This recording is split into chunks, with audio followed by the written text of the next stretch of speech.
ఏమన్నా ఏం కొలువు చేస్తున్నారు? ఏదో కంపెనీలో జాబ్ చేస్తున్నాం. కంపెనీలో చేస్తారు. ఏం పనన్నా చేసుకోండి కానీ ఇలేకరి కొలువు మాత్రం చేయకుండా మీరు లీడర్ల దగ్గర కోతాము ఇచ్చులు ఖర్చులు అడుగుతాము మస్తు పవర్ ఉంటుంది అనుకుంటారు కానీ ఈగకున్న అంత ఇలువ కూడా లేరన్నా. అవును చెప్పి తినండి. ఏంది మావాడేమో తొవ్వల వైటోళ్ళ నాపేం అడుగుతుండు. ఏంటిది నీ సంగతి ఏంటిది? ముద్దుగా నేను గొడ్రాయి కాడ కూర్చొని గప్పాలు కొట్టేటని ఇలేకరి కొలువు ఇచ్చి ఇలువ లేకుండా చేసినావు నాకు. ఈ సవత్ల ముఖం దానం ఎక్కాను. పాపం అని పాత గొంగడిస్తే గోడ సాటుకోయి ఎంత పెద్ద ఉందని కొలుసుకున్నాడట నీయాసుంటోడు. కొలువు అడిగితే గొంగట్ల కూర్చొని తుఫ్ఫుడు వీకే కొలువు ఇచ్చిందంట. వెనకటికి నీయాసం అంట ఆమె. నా బతుకుల బంధాలైతే ఏందిరా ఏమంటున్నావు? నీ తోటోళ్ళ కొలువు దొరకక సడకులు ఎంబడి తిరుగుతా అంటే నువ్వేందిరా గిట్లా అంటున్నావు? ఈమెనే ఒక పెద్ద బెత్తర్ది. దునియాలే ఈమె అసొంటి కొలువు ఎవ్వరు ఎలగబెడతలేరు అంట అని పెద్ద ఫెయిల్ అవుతుంటది. ఏ కొలువు లేక సడాకులో మీ తిరిగేటోళ్ళే ఇలేకరి కొలువు చేస్తున్నారంట. ముఖానికి అర్ధకిల మేకప్ వేసుకుంటావు కానీ ధమాకుల చెటాకంతా కూడా లేదు. ఒరేయ్ ఒక్కడు జరిగినంటే గిర్రం తిరిగి గిలాస చాయ్ తాగాలేమనుకుంటున్నావు? రొట్టెలు చేసే ఫెంక తీసుకుపోయి బాధ తెచ్చేసి వస్తాయి ఏమనుకుంటున్నావో ఏమో. మళ్ళా చాలా మాట్లాడుతున్నావు అమ్మా. ఇలేకరి కొలువుకు రాజీనామా పెట్టిరా. ఊళ్ళకు ఏదైనా కూలినాలు చేసుకొని బతుకుదాము. ఇజ్జత్ ఉంటుంది ఇంత. ఏం పుట్టిందిరా నీకు? రైతులే పట్నం వచ్చి అడ్డ మీద పని కోతా అంటే నీకేడున్నదిరా పని?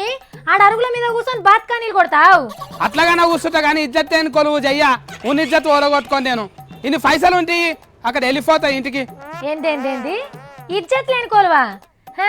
బిడ్డ ఇంటి కోతి అంటే కడుపుల గాలి ఒరుతావు. ఇలేకరు కొలువు చేసి నువ్వు బంగారు తలలు తింటున్నావు. నువ్వు పెద్ద యాంకరమ్మో అంటాను యాక్షనింగులు, నేనేమో పెద్ద సెట్వేర్ ఇంజరీ అంటా అని వీళ్ళు డఫ్లు. ఇంతకు మనది కూడా ఒక బతికేనా అక్క? అంగట్ల కూరగాయల దుకాణం పెట్టుకున్నా నయమున్నది. ఏం పుట్టిందిరా నీకు? ఎంత పడితే అంతనే మాట్లాడుతున్నావేంది? ఇలేకరు కొలువు ఇచ్చి నా నోట్ల దుబ్బ కొట్టినావు. మున్సిపాలిటీ సఫాయి మనిషి అన్న అయితే నాకు ఇంత ఇజ్జత్ ఉంటుండే. కరెక్టే. 7వ తరగతి చదివినోనికి ఇలేకరు కొలువిస్తే గిట్లనే ఉంటది. అబ్బా అవును మళ్ళా ఈ కొలువుకి MGBS చదువులు కావాలి. నేను అడుగునప్పుడే ఫుసుక్కున కొలువు ఇచ్చినావు చూడు, అప్పుడే నాకు డౌట్ కొట్టింది. సతీ ఏమైందిరా నీకు? నువ్వేమన్నా ఇలేకరు కొలువు అంటే ఉత్తముచ్చట అనుకుంటున్నావా? లీడర్లు ఫ్రెష్ మీట్ పెడితే ఈనుడు వాళ్ళు ఎప్పుడు చాయ్ బిస్కెట్లు ఇస్తారా ఏది చూసుడు. ఏం బతుకాక ఇజ్జత్ లేని బతుకు ఇలువలేని బతుకు. సతీ నువ్వు ముఖ్యమంత్రి మీటింగ్ లో పోతావురా, మంత్రుల్ని కలుస్తావు, ఇల్వలేదంటవేంది నువ్వు అసలు? ఏ విలువ ముంగటనేమో దండాలు అంటారు, జర్ర పక్క కోంగనే ఈయనంత ఈ కారం దఫిన ఈ లేకరు ఉండరు అంట అని మస్తు తిడతారు. దునియల్నే చాలా పెద్ద బేకార్ కొలువు అంట. చుట్టూ ఫేల్ కొలువు ఇచ్చి తిఫల్లు ఉన్నాను ఆడుకుని అంటారు. పెద్ద ఫోజులు కొడుతున్నావు నువ్వు. ఇంకా ఏందిరా ఇలేకరు కొలువు దరిద్రపు కొలువా? ఎవర్రా నీకు చెప్పింది? దునియా మొత్తం మీద 200 కొలువుల సర్ఫే చేస్తే చెత్త కొలువు మనదే అంట అని తేలిందంట. అందుకే ఫిల్లని ఎవరు ఇస్తలేరు. వచ్చిన ఫిల్ల కూడా చాలా ఆగంగానే లేచిపోతున్నారు. మరి ఏం చేయాలి తమ్మి? నీ అసొంటి నా అసొంటి చదువు రాని వాళ్ళు వస్తే అట్లనే ఉంటది. మరి బెంకుకు పోతే లోన్ ఇయ్యరు, సెక్యూరిటీ ఏమో నూకేస్తారు, సావుకారు అఫియర్ ఇంటి ఫ్యాక్ట్ ఇంత షాఫాతో కూడా బదులు పెట్టరు.